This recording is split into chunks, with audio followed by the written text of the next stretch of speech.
بسم اللہ الرحمن الرحیم نحمدہ و نصلی علی رسول الکریم۔ حضرت مفتی محمد صادق رضی اللہ عنہ 1917 میں انگلستان جانے کے لیے روانہ ہوئے۔ جنگ عظیم کی وجہ سے سمندری سفر بہت خطرناک تھا۔ راستے میں جہاز کے کپتان نے اعلان کیا کہ جہاز جرمن جہازوں کی زد میں ہے اور معلوم نہیں کب ان کے نشانے سے ڈوب جائے۔ مسافر یہ بات سن کر سخت خوف زدہ ہوئے۔ مفتی صاحب نے بہت درد دل سے دعا کی۔ رات آپ نے خواب میں ایک فرشتے کو یہ کہتے سنا، صادق یقین کرو یہ جہاز سلامت پہنچے گا۔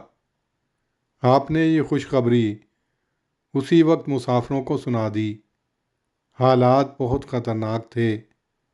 ارد گرد کے جہاز تباہ ہوتے رہے اور ان کی لکڑیاں سمندر میں تیرتی دیکھی گئیں، لیکن مفتی صاحب والا جہاز بحفاظت منزل مقصود پر پہنچ گیا۔ صادق بیتی، حصہ اول، صفحہ 21 تا 22۔